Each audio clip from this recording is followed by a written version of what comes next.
Ma'am, may I confirm lang din po, yung kay Senator Bato lang ma'am, yung inyong resolution urging him to surrender after lahat ng legal remedies, naipasa na po sa Committee on Rules yun, ma'am, di ba? Anong status Yeah. na ma'am?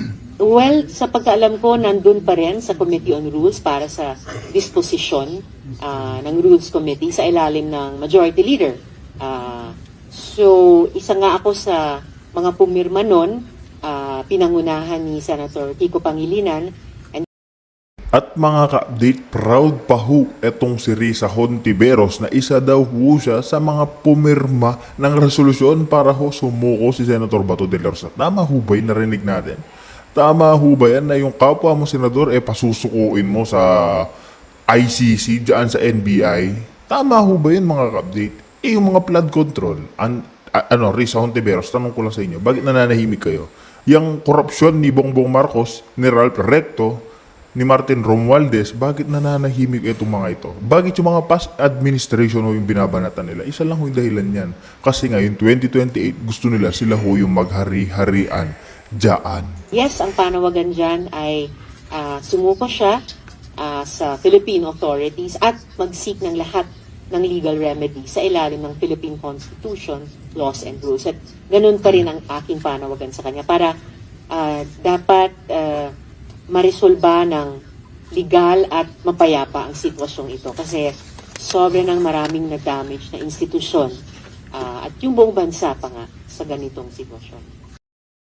Isipin niyo yan mga ka-update, marami daw ho nadamay na konstitusyon, pati daw ho yung bansa na dadamay. Bakit yung milyon-milyong Pilipino hindi ba naiipit dyan sa flood control? Yung bilyon-trilyon Risa Hontiveros na nanahimik ka, tsaka yung di umanong 3 billion insertion na si Katunying mismo ang naglantad na, alam mo na, ikaw ang may gawa-gawa dyan. Tanong ko lang yan, bakit nananahimik ho sila ngayon? Bakit pagdating sa mga past administration, mga kapatid, wala ho silang lantaran ho yung kanilang pambabastos, lahat ho ng pambabatikos, lahat ho mga kapatid, binabalik ho nila sa mga nakaraang administrasyon. Bakit itong korupsyon ni Bongbong Marcos, nananahimik ho sila? Tanong ko lang yan mga ka-update. Bakit po sila tahimik? Kasi nga mga ka-update, hanggat sila yung nakaupo ngayon sa administrasyon, wala ho silang pakialam kahit na magnakaw yung mga kasamahan ho nila. Ang importante, mapatalsik nila yung mga Duterte at yung mga kaalyado nila. Kasi nga mga ka-update dyan sa Senado, si Senator Bato, ngayon, 200,000 na kapulisan yung naghahunting sa kanya. Sino daw yung susunod? Si Senator Bongo. Si Trililing na ngayon naglalahad ho niyan. Eto si Trililing, isipin nyo may mga naniniwala at nabubudol pa rin yan. Sino ho ba yung mga nabubudol niya? Yung kasing liit ho ng mga utak niya. Bantakin mo yan, paniniwalaan mo si Magdalo. Paniniwalaan mo yung hinayupak na yan. Diba? O dyan nga sa Caloocan, hindi na nga manalo-nalo yan.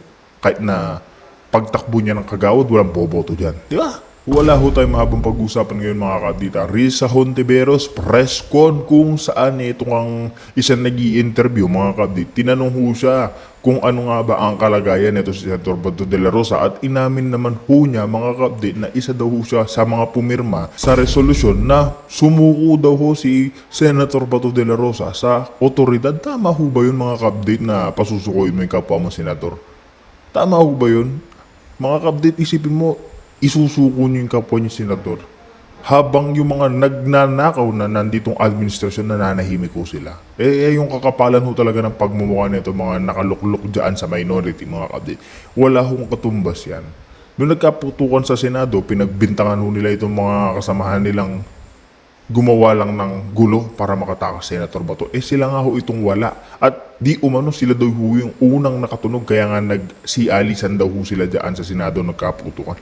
Tapos ngayon itong si Senator Bato naman yung iniipit ginigisa nila. Proud na proud pa ho si Risa Hontiveros na isa siya sa mga pumirma na sumuko na daw kasi nga daw mga update. Marami na daw na nadadamay na konstitusyon. Marami na rin daw nadadamay na Pilipino. Yung mga billion-billion na trillion-trillion ninanakaw netong administrasyong ito nananahimik ko sila. Bakit sa pagnanakaw mga kapdito itong mga makakaliwang ito, katulad nito si Kiko, si Bam, nananahimik ko sila. Bakit pagdating sa mga Duterte, yung hindi nga nila madawit yung mga Duterte sa pagnanakaw, sa korupsyon, di saan nila dinadawit yung mga Duterte? Ayun, sa AJK. Naging kamay na bakal ho yung Pangulong Duterte noon, alam ho natin yan. O tignan nyo naman, ikumpara nyo ngayon. Anong kamay ngayon? Hindi bakal, mga kapdit, malikot na kamay ho yung meron ngayon. Di ba?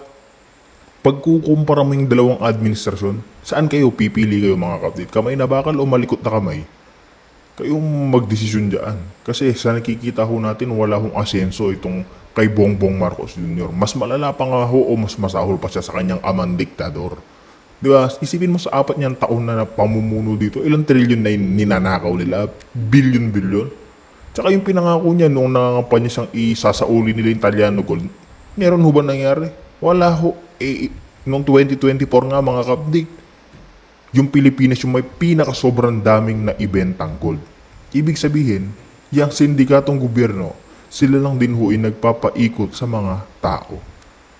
Sila ho yung nag-uuto, nagbibigay ng konting ayuda para ano ho mga kapatid, makapagnakaw pa rin ho sila. Kasi about nagbibigay ho sila ng ayuda mga kapatid, yung kickback ho nila, sobrang laki ho niyan. Di nyo ho ba napansin yung paglantad netong si Saldico, yung nagka-BRC, yung Blue Ribbon Committee, si Ping Lacson yung chair noon mga kapatid. Magko-call daw ho si Saldico via Zoom, ilalantad niya daw ho lahat ng mga matitinding korupsyon. Mukhang hindi na ayon ito si Saldico kay Ping Lacson na kasi madadawi ito si si Bongbong Marcos, si Martin Romualdez. Kumalagwa ho itong si Pinky Lacson at sabi niya hindi na daw dadalo si Saldico. Kaya doon pa lamang mga kapatid, marami na ho nagduda. Milyong-milyong Pilipino. Di ba? Kaya itong administrasyong ito mga update, ito ho yung pinakamasahol sa lahat-lahat, lalo na yung mga kasamahan ho nila ngayon dyan sa Kongreso, dyan sa Senado, yung mga nasa minority. Kitang-kita naman ho natin kung paano ho nila pagtakpan yung korupsyon ni Bongbong Marcos, ni Martin Romualdez. Bakit ito? Kasi nga, panigurado madadamay ho yung mga yan. Kaya yung impeachment ni BP Sara mga kapatid, gigil na gigil ho sila. Yung Korte Suprema na nga ho ang nagsabi na hindi naman pwedeng i-impeach si BP Sara. Kasi nga sa COA, nilinis na yung pangalan niya. Malinis na ho yung pangalan ni BP Sara. Pero pilit ho siyang dinidikdik dyan. Hindi ho nila madawit sa mga Duterte sa korupsyon. Kaya idadawit na lang ho nila ang kanyang mga kakaalyado sa AJK para ho ipatapon sa ICC. Wala ho silang kalaban sa 2028 election, di ba? Kaya ang direkta na ho tayo, pakinggan ho natin itong kabalbalan netong si Risa Ontiveros at ang pagbibida-bida niya dyan sa press con niya. Kaya rekta na ho tayo. Yung status quo pa rin, alam niyo naman, di ba, para magkaroon ng leadership change, tulad nung nangyari nung 2 weeks ago, kailangan ng majority number of members of the Senate. So, solid pa rin kaming 11 sa minority. Ayan, mga kapdita, example na ho yan, yung solid daw pa rin sila dyan sa minority, may plano na naman ho kasi sila Yung umuugong-ugong na ho dyan sa ating mga social media, nakita naman na ho natin mga kapdate, na yan nga gusto na naman lang palitan ng liderato, ito si Sen Alan. Yan ho yung nakakatawa dito Gusto nila ma-arresto si Bato para nga naman mga kapdate, magulo na naman ho ulit yung Senado. Diba? Hindi na ho kailangan lumabas muna ni Senator Bato sa mga panahon ngayon, lalo na pinag-iinitan siya ng administrasyon ito. Mantagin po ninyo siya na naman ho. Sino isusunod? Si Senator Bongo. Si Senator Bongo, si Senator Marcoleta, si Sen Jinggoy, si Sen Chis Escudero. Lahat ho sila mga kapatid pinag-iinitan. Isipin nyo pati si Senator Marcoleta kakasuhan ng bribery. Tama ho ba yun? Yung mga bilyon-bilyon, trilyon-trilyon mga kapatid, nananahimik ito mga ito. Katawa-tawa ho yan. Tsaka ito, mga update, naniniwala ako sa naging pahayag na ito si Mayor Baste na hindi silent martial law ito. Literal na martial law lang. Literal na martial law na ho ang nangyari sa ating bansa. Nakita niyo naman ho lahat ng panggigipit sa kanila, sa mga Pilipino. Yung mga pagbibigay ng ayuda, mga update, yung pagbibigay ng ayuda, huwag ho kayong maniwala, pabutol dyan. Kung para sa 500 pesos, 1,000, 2,000, mga kapatid, magtrabaho na lang ho kayo. Kung ako ho sa inyo, mga kapatid. Kasi yung bawat ayuda ho lang pinamimigay, yung kickback ho nila, sobrang laki ho, milyon-milyon, baka umaabot pa ho ng bilyon. Ganyan ho katindi pag nagbibigayan ng ayuda. Kasi yung pinaka-utak dyan sa gobyerno, mga kapatid, sigurado may porsyento, may lagay ho yan. Di ba? Itong administrasyon ito mga kapatid, wala na hong pag-asa hanggat sila ho'y nakaluklok. Lalo na itong si Risa, si Tuta Soto, si Pinky, pinagtatakpan ho nila yung corruption ni Bongbong at ni Martin Romualdez. Di ba? Dadagdag po ba dun sa labing isa para kayo na po ang mag-majority? Sa ngayon, wala pa pong naidadagdag, kaya kami sa minority ay nakatutok talaga dun sa, panunumbalik ng pagtingin ng ating mga kababayan sa atin, sa Senado, at pagpapatuloy ng mga trabaho namin sa pagsulong ng mga panukalang batas, pagsagawa ng mga investigasyon sa mga resolusyon. In a few months, paggawa ulit ng budget, at dahil nanumpa na kami bilang mga senator judges, yung impeachment trial.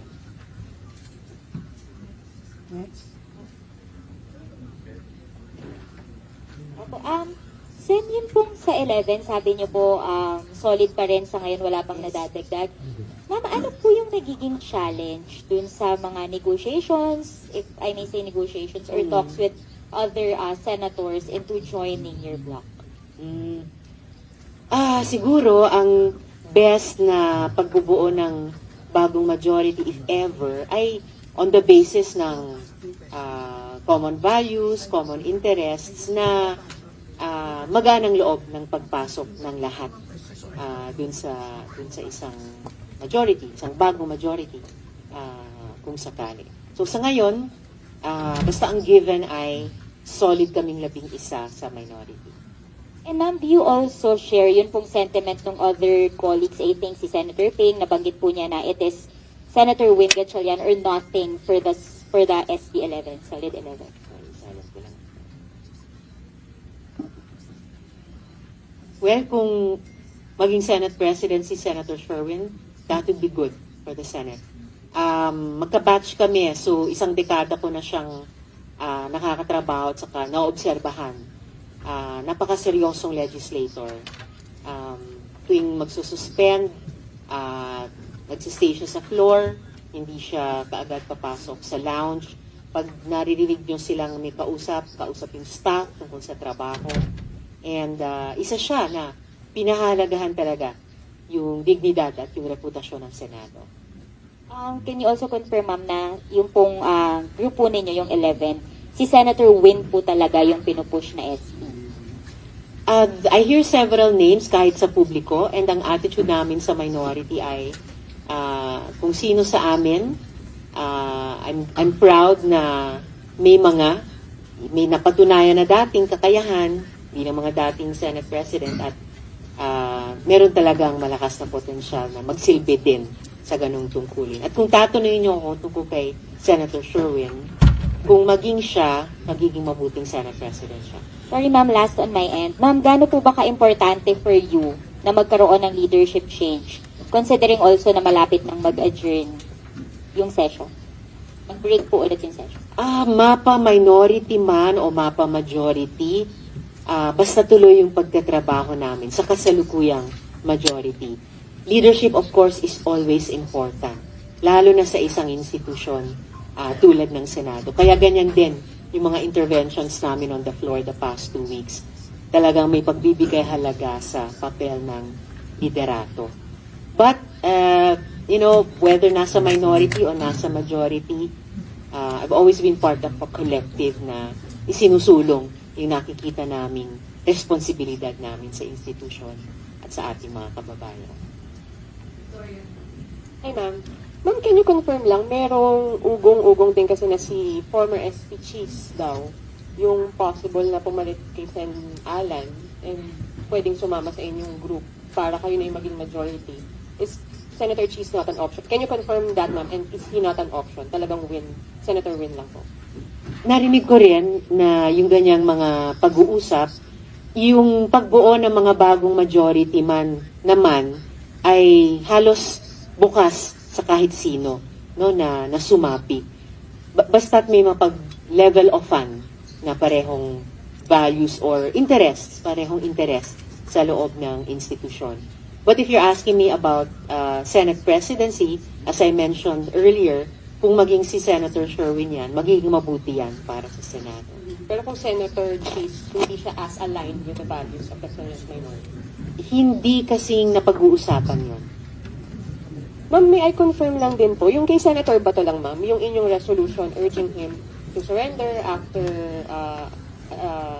lahat ng legal remedies, naipasa na po sa Committee on Rules, ma'am. Anong status Yeah. na, ma'am? Well, sa pagkaalam ko, nandun pa rin sa Committee on Rules para sa disposisyon ng Rules Committee sa ilalim ng Majority Leader. So, isa nga ako sa mga pumirma nun, pinangunahan ni Senator Kiko Pangilinan. And yes, ang panawagan dyan ay sumuko siya sa Philippine authorities at mag-seek ng lahat ng legal remedy sa ilalim ng Philippine Constitution, laws and rules. At ganun pa rin ang aking panawagan sa kanya para dapat maresolba ng legal at mapayapa ang sitwasyong ito. Kasi sobra ng maraming na-damage na institusyon at yung buong bansa pa nga sa ganitong sitwasyon. Sen, kamusta na po? Nakangiti po. But seriously, kinamusta niyo po ba or have you had the chance to speak with Senator Pia? Kasi we all know kaibigan naman po kayo ni Sen Pia at maraming issues previously na magkasama kayong dalawa. Hindi pa kami nakapag-usap as in usap, pero nakita nyo naman nung pinarangalan namin yung mga archers, nagkataong magkatabi kami nakatayo para sa photo. And nung nag-suspend at pumasok kami sa lounge para sa briefing tungkol sa impeachment trial, nagkataon ding magkatabi kaming nakaupo. So, natural na makapag-usap or chat pag ganyan.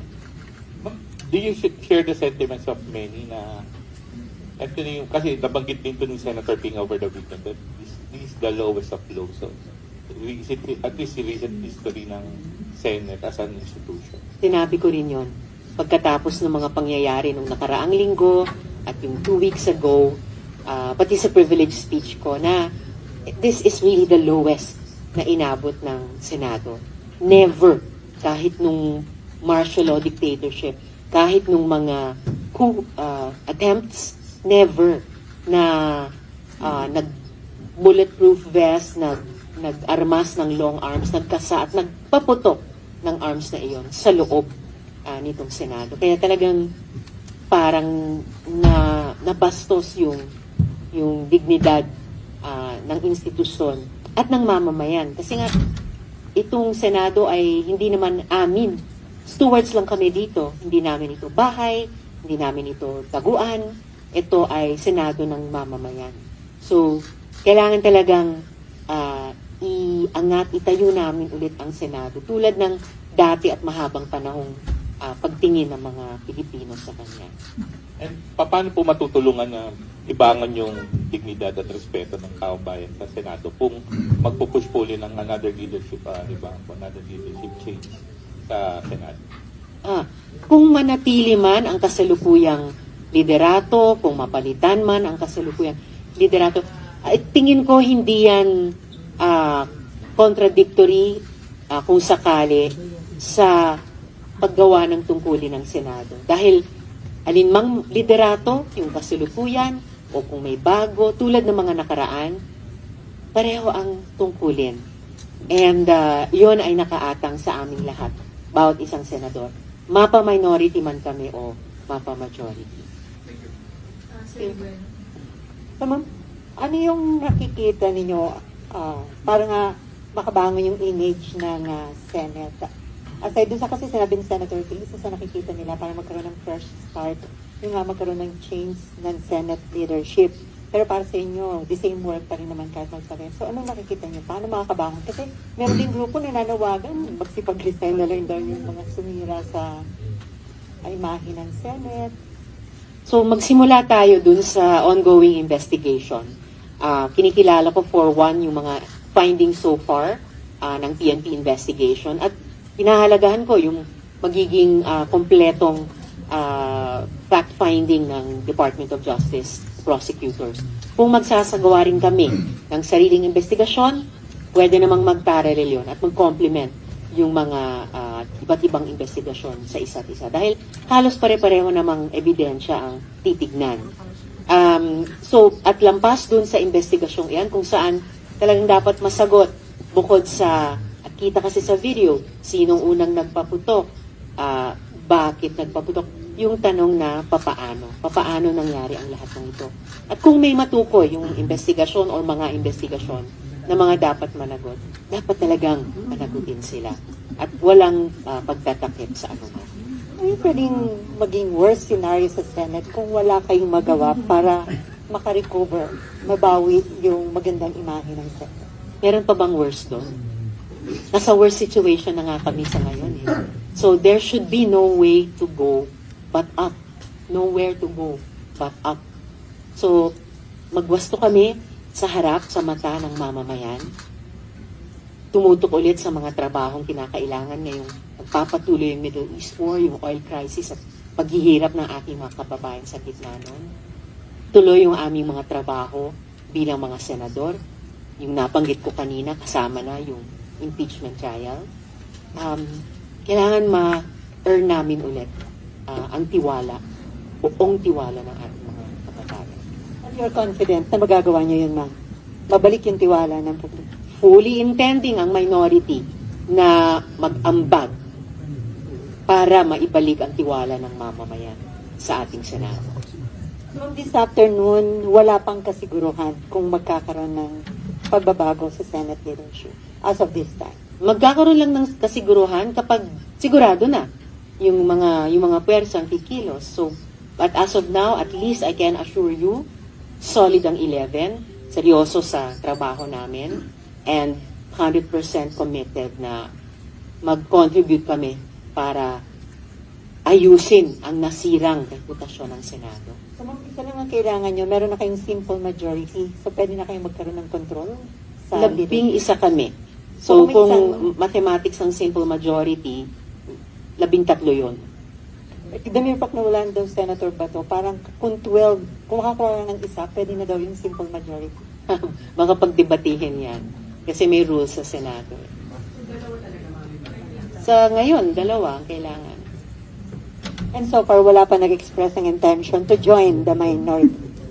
May ilang may intentions, pero sa ngayon, ang solid ay yung 11 sa minority. Wala pang solid na level of na bagong bilang. May nag-express po ng intention from the majority na sumali po. May mga pag-uusap, yung tinatanyong mga ugong na mga pag-uusap. So, kung may pag-uusap pero ang 100% fact ay sa minority, 11 pa rin kami. Pero ma'am, kung sakali man napag-uusapan na po ba sa minority na isulong na amyendahan yung rules? Kasi since 23 na lang, kung hindi talaga dadalo si Senator Bato or kasi may warrant of arrest, inusulong po ba sa minority na amyendahan yung rules sa forum, tsaka yung sa... Wala pang ganong pag-uusap. But speaking of pag-amyenda sa rules, kapag biniring up sa floor yung pag-amyenda sa rules para payagan na bumoto online, tutulang ko ng matindi.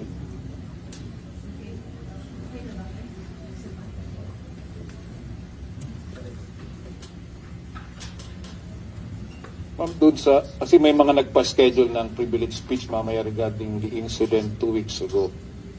Do we expect some emotional outburst uli regarding this? Or kung meron man, paano ito makatutulong na pag-usapan yung seryosong nangyari 2 weeks ago?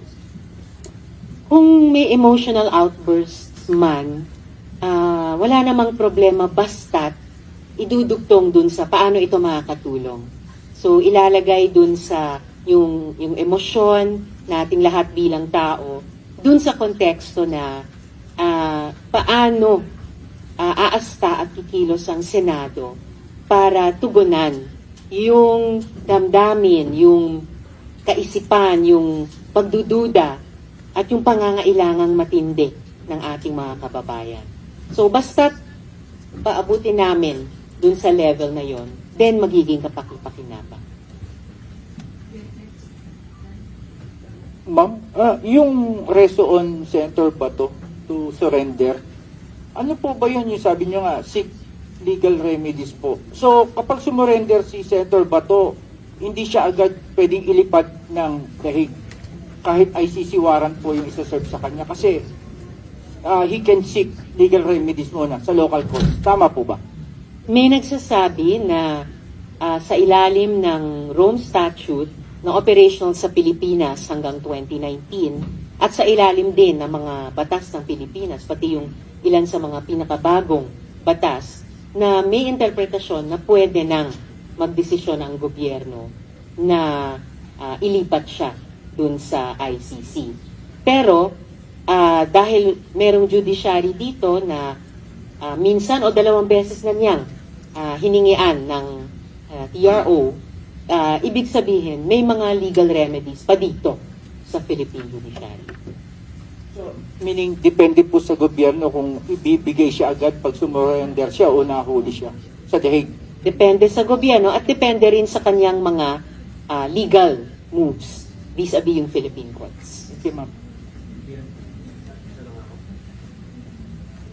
Ma'am, si General Aplasca nakita namin last week. Kanina nakita rin namin siya. Sa caucus ba na tatalakay ba? Ano naman talaga status niya? Suspended na ba siya? O dito pa rin siya? Hindi namin siya napag-uusapan.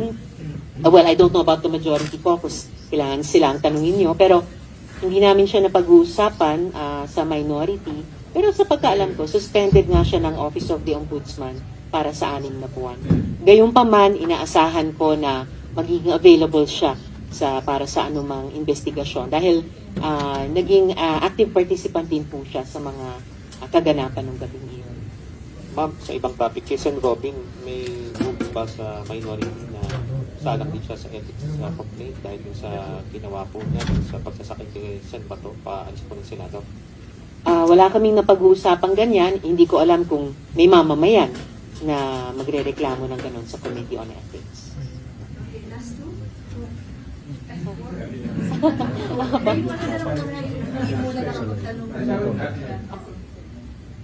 Meron namang sabi-sabi na ang Malacanang ay may ginagawa rin para maipo siyang gusto na maging Senate President. May nalalaman po ba kayo tungkol dito? Or meron nga po bang gano'n na nanghihimasok ang Malacanang sa pagpili ng Senate President? Well, at different times sa kasaysayan, minsan nagpapahayag ang Malacanang sa kagustuhan sana nila o iba. Pero the Senate has always decided for itself. And the Senate will decide for itself. Ngayon, ma'am, wala kayong naririnig na gano'n. Oo, walang ganon. At the Senate, most of all, the Senate ang magdidesisyon para sa Senado. And then, ma'am, follow through lang po about General Aplasca. Kasi, ma'am, suspended po siya ng ombudsman ng 6 months para hindi ma-influence yung investigasyon. Pero palagi po siyang nandito. Hindi ba kayo bothered o concerned po ba yun para sa inyo? Hindi pa ako concerned tungkol doon. Basta't ang inaasahan ko sa lahat na maaring tanungin sa mga investigasyon, dahil kami mga senador, ay ipresenta ang sarili at mag-cooperate sa investigasyon. Para ang isang bagay na dapat sana ang linaw-linaw sa publiko pero naging napakalabo at kinailangan pang investigahan, ay once and for all, maging klaro. At sa basis nun, maiayos. Pero, possible po ba ninyong erase yun? Kasi nandito po siya everyday, kahit nga po suspended. And yung suspension po kasi is para hindi niya ma-influensyahan yung investigation. Sabi naman po niya kanina, nandito siya to visit the troops. Kasi kinumusta lang daw po niya. Well, dahil sinabi niyo sa akin, hindi ko alam yan before this morning, pag-iisipan ko po. Salamat sa impormasyon. Ma'am, on the part of the senators, may dapat bang managot dun po sa nababanggit po ninyo na pagkawala ng tiwala ng publiko sa Senado? And paano po yung ganong accountability measure?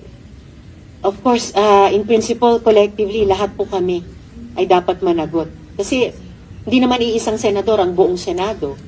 Lahat kami ang Senado.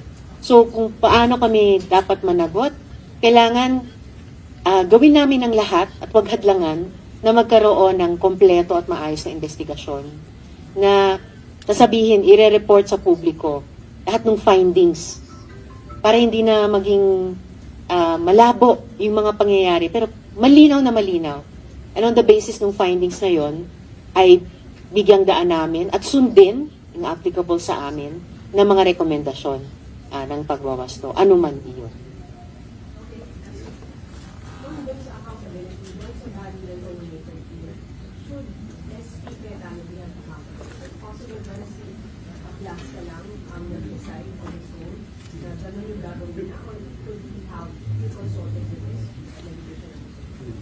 Hindi ko alam yung facts na yon.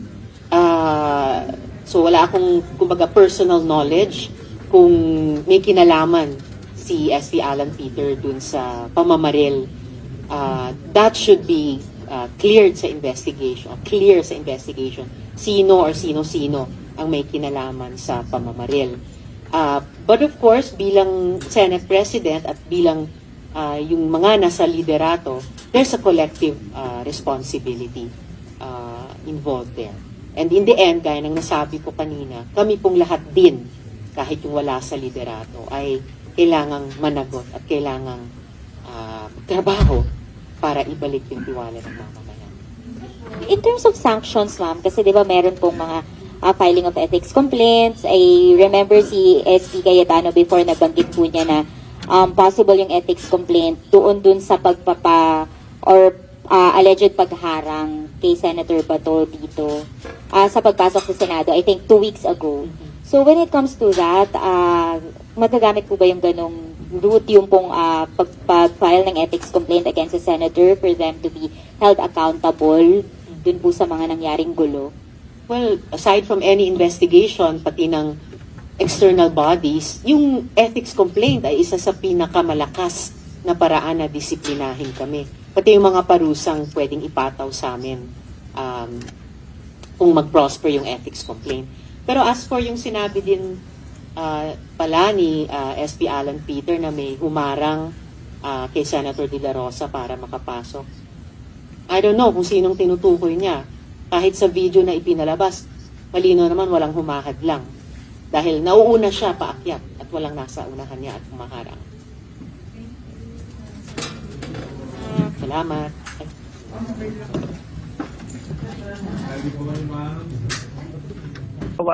Re-electionist ako. At ang nasa harapan ko ay ang impeachment. Boboto ba ako na pabor o against the impeachment of VP Sara, na nakikita ko na ang laki ng voting base ni VP Sara na hindi naman yan kaila sa Mindanao at parte ng Visayas. So, magdadalawang isip ako kung magte-2028, yan ba kukunin ko o susuportahan ko yung Chacha na mag-i-extend ako, let it wither out, or talagang boboto ako na hindi talaga alinsunod doon sa impeachment. So, very enticing, lalo na doon sa mga re-electionist senators. Ay patuloy pa rin pong umuugong itong usap-usapan na magkakaroon ng mga panibagong pagpapalit ng liderato. Lalo na't may pahayag kamakailan itong si Senator Ping Lacson. Sabi niya, expect daw natin yung fireworks. Asahan po yung pagbabago, panibagong coup sa loob po ng Senado. Ano ho yung masasabi dito?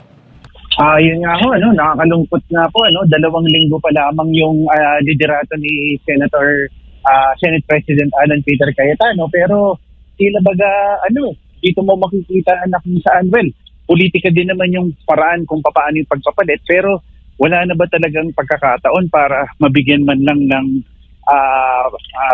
chance si SP Alan Cayetano upang mapatunayan ang kanyang liderato?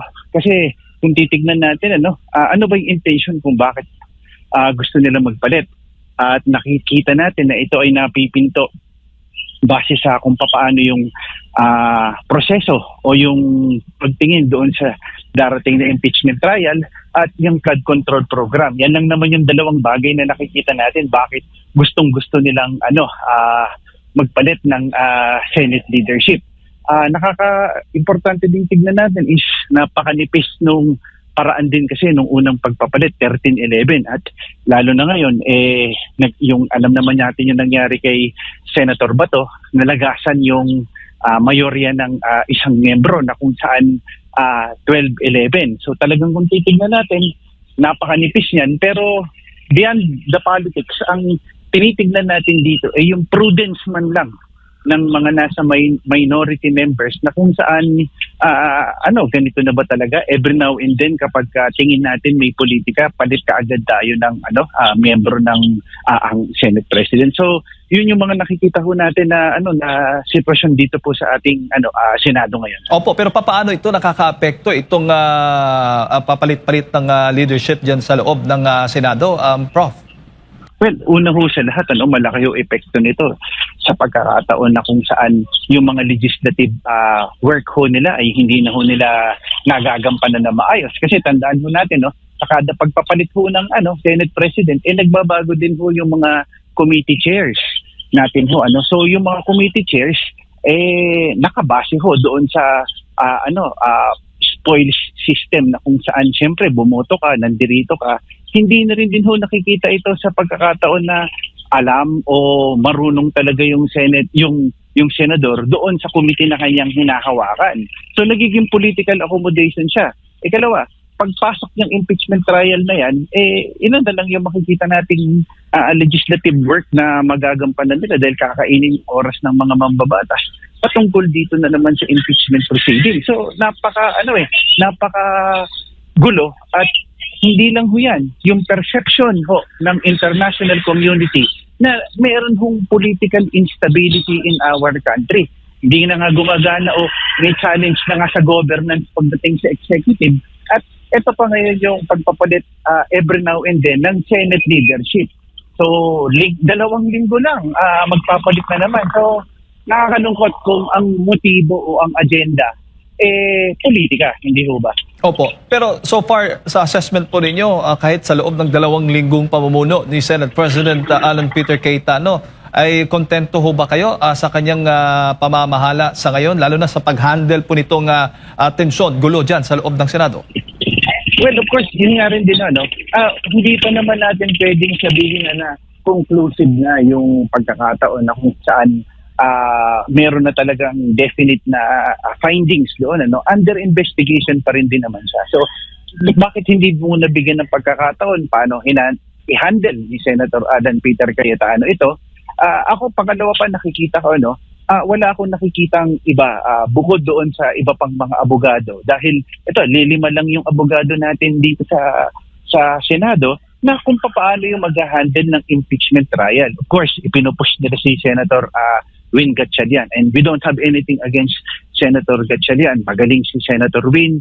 Nakita natin yung performance niya dun sa pagdinig ng budget. Pero ibang klaseng usapin dahil ang pagpasok ng impeachment, ang pinag-uusapan dyan is yung rules at saka yung procedure na kung saan kahit na sabihin mong meron kang consultant, merong nag-guide sa iyo, pero pagdating doon, yung wisdom mo bilang isang seasoned lawyer and being a lawyer is very important because this is beyond the political aspect, may legal proceedings ka dyan. So mahalaga yan na dapat ang nag-handle niyan abogado at abogado rin.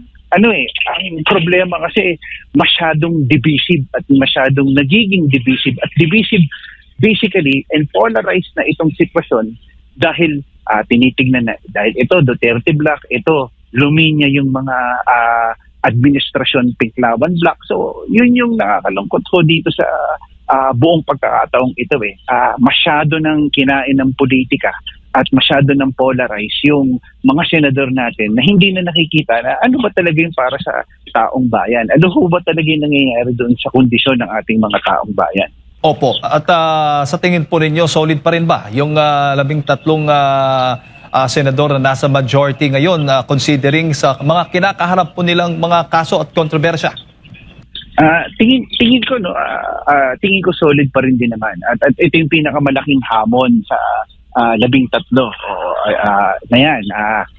Pagpalagay na natin 12 dahil talagang medyo hindi ko alam kung paano pa makaka-perform si Senator Bato in light ng nangyayari sa kanya. Pero yung 12 na yan, tingin ko it would either make or break them.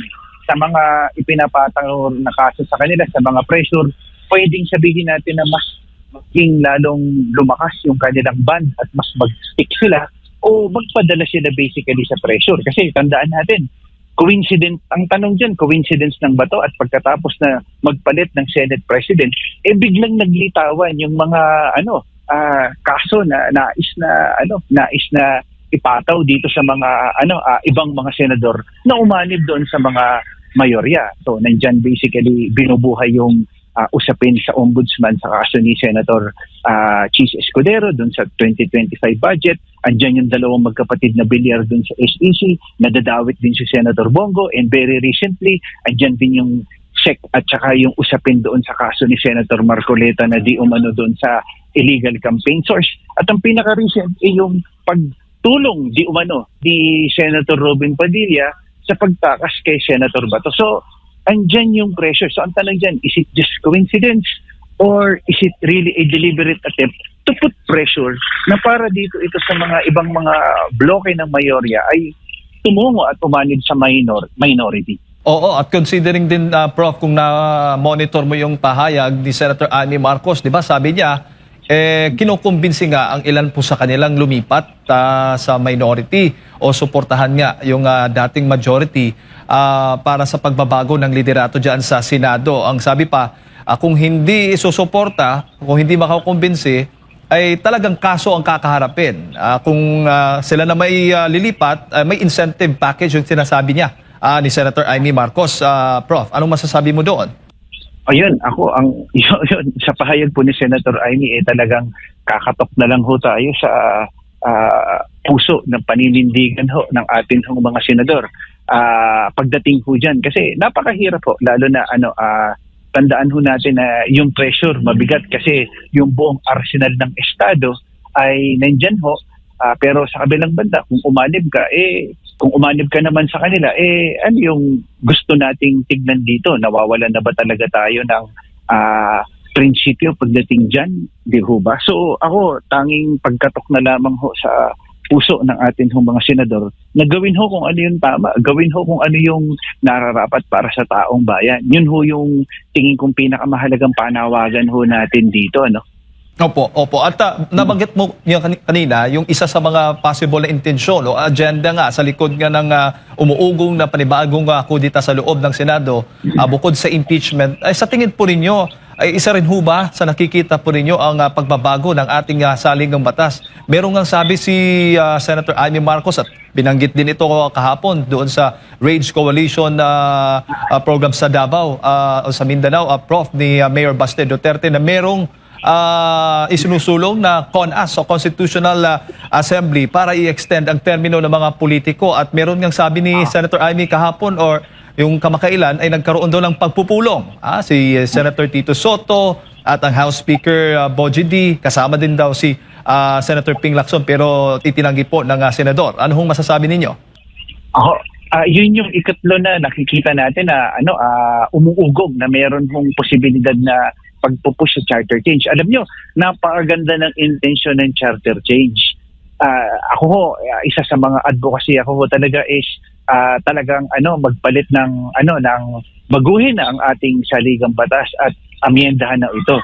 Pero wag naman ho natin sanang gamitin ito sa pamamaraan at magiging justification sa term extension ng atin hong mga mga politiko. Alam nyo, yung nakakalungkot dito nawawala ho talaga itong pinaka-importante yung word thing ko, yung prudence at saka yung delikadesa na kung gagawa ho tayo ito, gawin ho natin para sa bansa natin. Baguhin natin yung sistema natin for the right reasons and not for the reasons just to extend our term and basically hold on to power. Yun ho yung nakakalungkot ho rin din dito no? So ano ho yung intention? Balikan natin yung basic premise or basic principle. Bakit ho natin inaamyendahan at gusto ho nating amyendahan yung ating konstitusyon? Dahil marami ho dyan, dalawang bagay, political at economic. At sa political, marami hong sistema o solusyon na po pwede hong ma-address sa pangkasalukuyang sitwasyon. Ganon din ho sa economic na buksan ng ating ekonomiya. Pero kapag ito ay ginamit na justification sa pagpapanatili at pag-extend ng termino ng atin hong mga politiko, ay hindi naman ho ito tingin ko maganda. sa pagkakataong ito. Kaya nagkakaroon po ng hindi magandang perception ang taong bayan pag pinag-uusapan ng Chacha nagiging negative yung stigma kasi ang basic premise extension ho ng term ng mga atin mga politiko. Opo. Bago ko ipasa kay Partner Admar Prof, sa tingin mo ay magiging possible o realistic yan kung sakali man mapapalitan ng tuluyan ang liderato ng Senado mula kay Senate President Alan Peter Cayetano? Maaari kung maging kumpleto at yung sinasabi nga ho mamaya na magkaroon ulit ng pagpapalit talagang hindi na ho yan malayong pwedeng mangyari. At ang isa kong nakikita diyan ay lahat po ito nakadepende kapag malapit na po ang SONA at sa SONA ng ating Pangulo ay bumitaw ho siya ng charter change. Yan na ho yun. So ang hudyat ho na ito ay validation po na talagang meron hong ganyan is kapag may kumpas o meron hong direktiba na nanggaling mismo sa ating Pangulo sa susunod na SONA na mabanggit niya ho yan.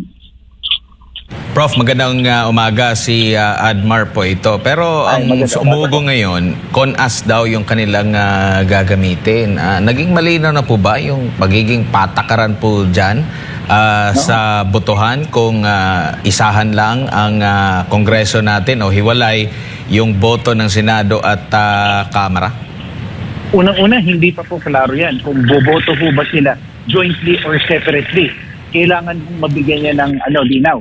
Ikalawa, kung totoo at kung gusto ho natin magkaroon ng charter change, bakit hindi ho tayo mag-constitutional convention? Bakit ho kinakailangan mag-constituent assembly? Oho, sinasabi natin na pagka-constituent assembly at base sa datos talagang mas makakatipid po tayo. Pero sa ligang batas ho itong pinag-uusapan natin.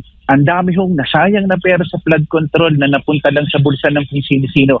Kung talagang seryoso tayo mag-amyenda ng atin hong konstitusyon at pinag-uusapan ho natin ang kinabukasan ho ng bansa natin, ay hindi ho dapat tayo mag-atubiling, kumastos at to get the bright minds maihalal at dumaan ho sa democratic process na may representative yung talagang tao para mag-draft ng atin hong konstitusyon. Opo, at kung sakaling maisulong itong CONAS at magiging hiwalay ang boto ng Senado at Kamara, mahihirapan pa rin sila, Prof, sa kanilang isinusulong lalo na yung term extension pagdating sa Senado.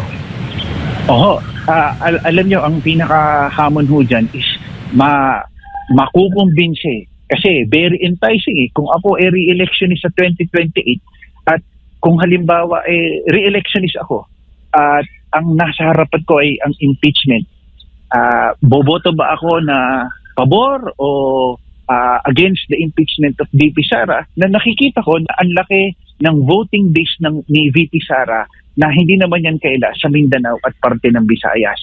So, magdadalawang isip ako kung magte-2028, yan ba kukunin ko o susuportahan ko yung Chacha na mag-i-extend ako, let it wither out, or talagang boboto ako na hindi talaga alinsunod doon sa impeachment. So, very enticing lalo na doon sa mga re-electionist senators. Prof, sakali man na mangyari itong umuugong na CONAS, ano ang magiging role or papel or pwede bang mag-oppose din dito ang ating mga kababayan considering naging hindi pa makalimutan natin yung nangyari sa Marcos Sr. Administration na talagang ninais na mahaba ang kanyang pamumuno at ito rin yung ginawa noon na posibleng gawin din ngayon. Ano ba ang maaring hakbang na gagawin? Maari bang magsabi ang ating mga kababayan na hindi pwedeng isulong yan? Alam nyo, nakakatawa nga ako, Sir Edmar, yung mga kritiko dati ng panahon ni Pangulong Duterte na talagang sinasabi, ina-attempt pa lang noon. Mula nga na natatandaan ho natin, bumuo siya para tignan yung ating evaluate yung 1987 Constitution, mag-shift tayo sa federalismo, and so on and so forth, hanggang nag-push tayo sa surgical amendments na lang lahat naman ito hindi ipinush dahil naramdaman ng ating Pangulo, former President Rodrigo Duterte noon, na ito ay hindi talaga prioridad at tumama yung pandemic sa pagkakataong yon. Hindi ho ba? Hindi ipinilit ni Pangulong Duterte. Ngayon, ang number one ng mga kritiko dito ay yung mga kritiko na, yung sinasabing term extension. Tignan natin ngayon yung mga hanay ng mga nandoon sa kritikong ito, yung mga nandyan sa Pilawan, yung mga nandyan sa Liberal na number one na nag-o-oppose na nung panahon na yon, na ano ang positioning nila pagdating dyan. Bakit ho tila tahimik sila pagdating dyan dito sa alingasngas na to? At identified naman ho natin itong mga individuals na to na pagka sila ay sumuporta, what does that mean?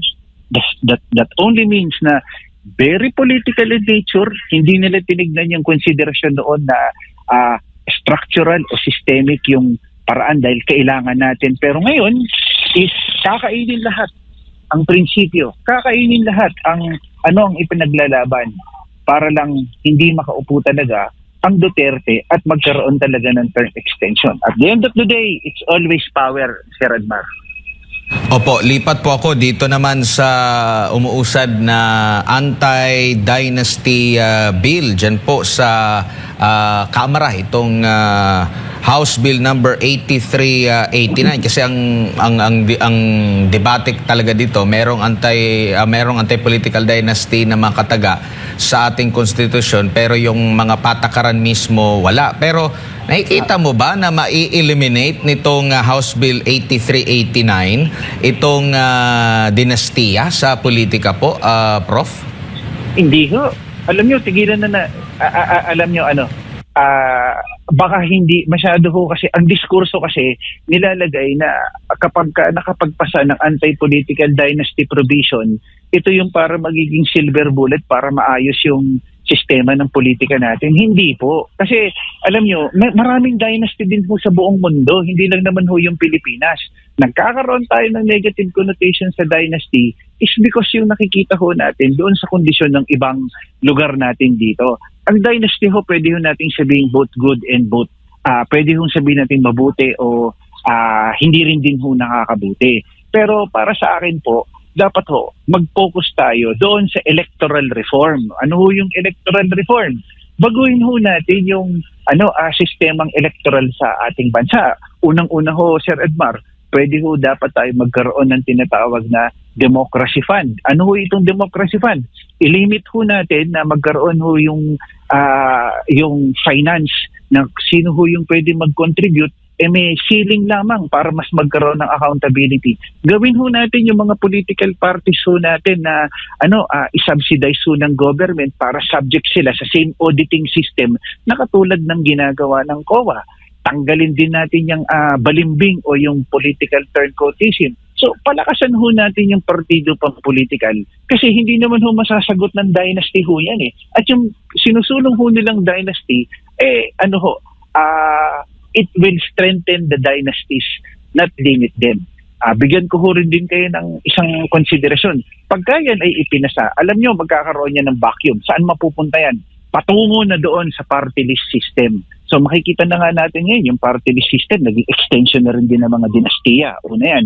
Ikalawa, yung tinatawag ko ho na horizontal approach. Ano ho yung horizontal approach?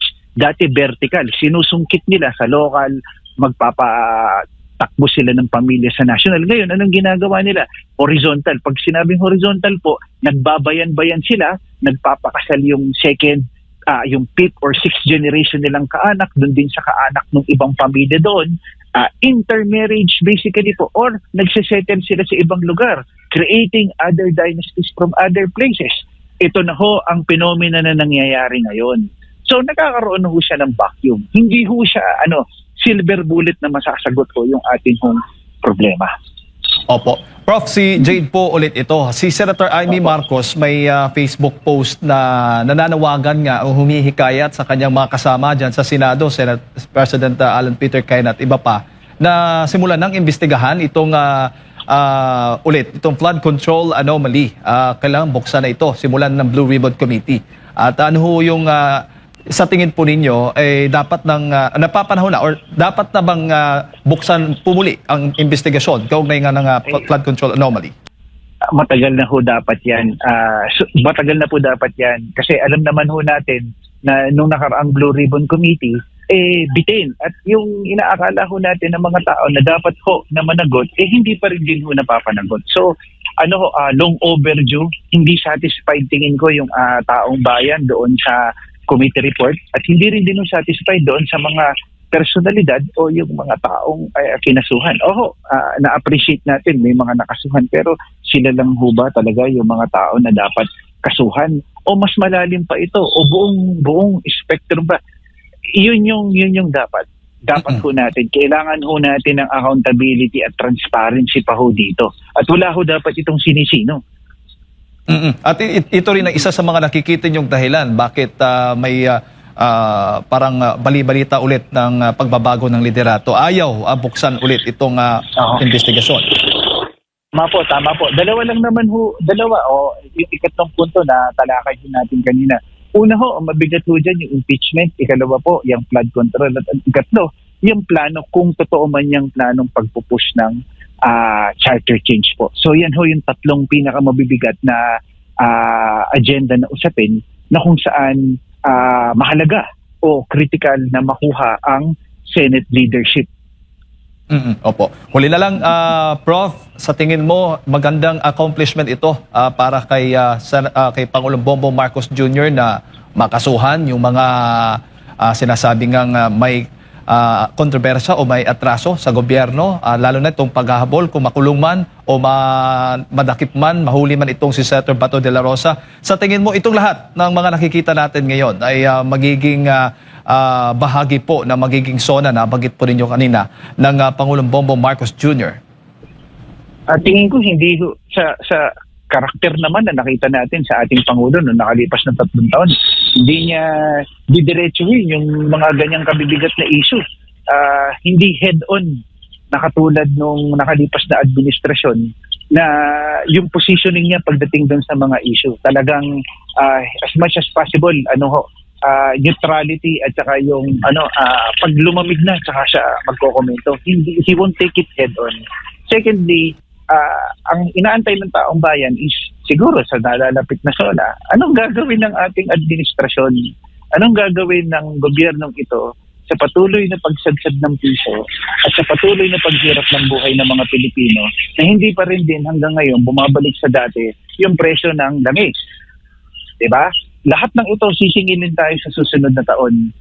Dumadami. Bagamat sinabi nila na dumami may trabaho. Ang tanong, sapat ba yung trabaho na kinikita? Hindi ho ba? So, ito ho, ang SONA, ang tingin ko ho sana na maging laman ng SONA ay hindi ibida yung achievement. Pero sabihin ko ano talaga yung totoong estado ng ating bansa at ano ho yung dapat gawin. Kasi ang kadalasan ho kung nararamdaman natin is hanggang sa salita lang po Pero hindi talaga nararamdaman ano yung pagsusumikat na ginagawa ng ating pamahalaan. Of course, sasabihin nila, alam ko may magkokomento na sasabihin nila, meron naman pong ayuda. Kailangan ho natin ng long-term solution, hindi ho band-aid solution sa pamamagitan ho ng mga ayuda.